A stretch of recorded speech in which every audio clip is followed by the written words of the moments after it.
찬미 예수님, 주님의 이름으로 평화를 빕니다. 여러분들 안녕하셨습니까? 제 목소리 들은 지 꽤 오래된 것 같지요. 근데 사실은 오래되진 않았습니다. 한 주일밖에 되질 않았습니다. 2년 동안의 평일 강론을 끝내고요.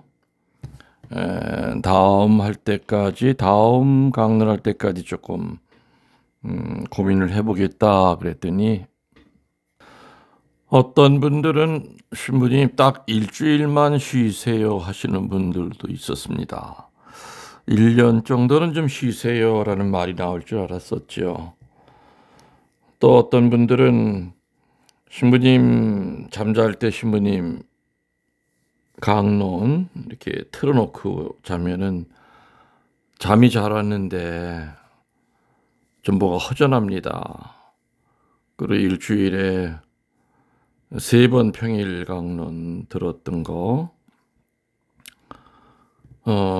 어찌 보면 좀 나도 모르게 중독이 되어 있었던 것 같아요. 신부님 계속 강의를 해 주십시오. 또 내용도 신부님 성경을 위주로 해서 강의해 주십시오 하시는 분도 있었고, 인문학 강의를 좀 해달라시는 분도 있었고, 또 성경 하면서 또 짬짬이 중간에 인문학 강의도 넣어달라는 분도 있었고, 또 어떤 분은 예전 강의 그냥 하셔도 저희들 다 잊어버렸습니다. 그러니 다시 평일 강론 다시 해주세요 하시는 분들도 있고 좀 다양했습니다. 사실은 뒤를 돌아다 보면은 제 강론 내용이요. 주일 복음도 가나다해는 다 끝났습니다. 벌써. 그리고 평일 복음도 이제 1년치가 다 끝이 났죠. 그래서 신약 성경은 그래도 전반적인 묵상을 했다고 생각이 됩니다. 여러분들 유튜브에 있는 것들 보면은 주일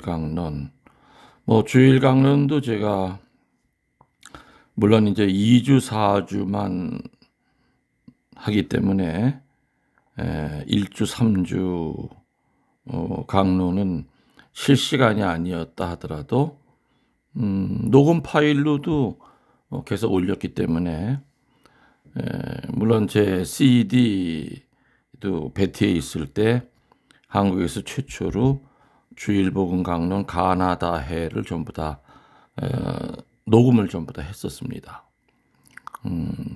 그리고 유튜브에서도 주일 강론 가나다해 또 평일 강론 전부를 녹음을 한 셈이 됩니다. 그래서 그냥 이번에는요, 그냥 구약을 좀 보고 싶습니다. 구약을 볼 때 너무 신학적이고 어려운 그런 얘기보다는 제가 구약 성서를 읽으면서 또 나름대로 이제 공부를 하고 또 연구를 하면서 제가 묵상해 놨던 것들이 있습니다. 그래서 이렇게 짬짬이 해놨던 것들, 그것을 가지고 여러분들이 묵상하게끔 좀 도와드려야 되겠다는 생각이 됩니다. 물론 구약 전체를 다 하나하나 보기는 어렵습니다. 그래서 이렇게 건너뛰면서 아무튼 그래도 구약의 중요한 부분들에 대한 거를 제가 묵상해 놓았던 거, 제가 노트해 놨던 거를 좀 다시 한번 저도 묵상을 하면서 좀 쉽게 얘기를 좀 하고자 합니다. 구약 안에 신약이 숨어져 있고 또 신약에 의해서 구약은 완성이 된다라는 유명한 말이 있습니다. 아무튼 성서는 영원한 베스트셀러고 또 최고의 문학이라고 우리들이 얘기하지요. 특별히 구약 성서는 참 재미있는 책입니다. 드라마틱한 장면과 그 인간성의 아름답고 또 추함이 너무나 적나라하게 전개되어 있기 때문이지요. 그래서 몇 번이고 반복되어 성경에서 나오는 주제를 가지고 영화화된 것도 참 많죠. 또 대개가 그런 영화들이 명화로 많이 남아 있습니다. 뭐 쿠어바디스라든지 뭐 이런 것들 유명한 영화들이 많이 있죠. 제가 제일 처음 성경을 한번 좀 읽어봐야 되겠다고 생각을 했던 것이 중학교 때였습니다. 처음 성경을 읽기 시작하였을 때는 제가 큰 오해를 가지고 이제 읽었던 것 같아요. 뭐 구약 성서는 현대 교회에서는 이미 사용하지 않기 때문에 구약이다. 뭐 이런 개념이죠. 그냥 고전이다. 그리고 신약만이 성경이 아니냐 이렇게 생각하고 있었죠. 또 어떤 생각도 잘못 갖고 있었냐면은 구약은 구교, 우리 천주교에서 사용하는 경전이고 신약은 개신교의 경전이다 이렇게 또 생각을 했던 그 어린 시절이 있었습니다. 그러나 아무튼 성경은 구약이든 신약이든 거룩한 경전입니다. 이 때문에 아무래도 혼자서는 이해할 수 없는 어려운 것이 참 많습니다. 또 성경을 흥미 본위로 읽어 넘어간다면 아무런 뜻도 없습니다. 거기에 담겨져 있는 보석과 같은 진리를 발견하지 못하면 읽어도 별 의미가 없다는 얘기지요. 특별히 구약의 창세기 같이 일견 유치하게 보이는 그 신화 속에 놀라운 영원한 진리와 인생의 지침이 포함되어 있다는 얘기입니다. 그래서 꼭 성경을 읽을 때는 길잡이가 필요하다고 생각이 됩니다. 일반 책들은 그 책을 읽기 위한 지침서가 필요가 없습니다. 다른 일반 문학책들은. 근데 성경은 지침서가 필요하죠. 그래서 신약성서 입문이라든지 구약성서 입문 같은 그런 길잡이가 될 수 있는 책들. 그래서 저는 이번에 구약성서 강의를 시작하면서 아무튼 여러분들이 특별히 구약성서를 좀 쉽게 가까이 할 수 있게끔 좀 도와드리고 싶습니다. 목사와 신부들이 설교할 때 극명하게 이렇게 좀 구분이 되죠. 목사들은 많은 경우에는 구약을 인용을 많이 합니다.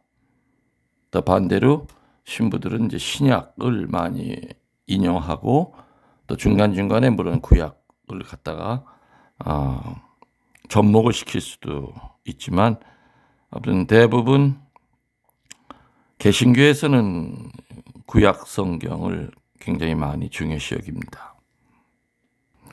제 강의를 듣는데 대부분이 평신도이시기 때문에 평신도들이 쉽게 이해할 수 있는 좀 평이한 안내서가 있어도 되지 않을까 하는 그 생각에서 이제 구약 성경을 좀 손을 대려고 합니다. 살펴보고자 하는 내용은 이렇습니다. 먼저 천지 창조를 좀 살펴보겠습니다. 두 번째로는 아담과 하와 이야기를 좀 살펴볼 거고요. 세 번째는 카인과 아벨, 네 번째는 노아의 방주 이야기죠. 다섯 번째는 이제 바벨탑에 대한 묵상이 따라올 겁니다. 여섯 번째는 소돔과 고모라에서 있었던 롯과 그의 딸들 이야기를 좀 하겠습니다. 일곱 번째는 아브라함과 아브라함의 그 신앙에 대해서 얘기하고요. 여덟 번째는 요셉의 이야기를 좀 묵상하겠습니다. 아홉 번째는 율법과 십계명에 대한 이야기를 할 거고요.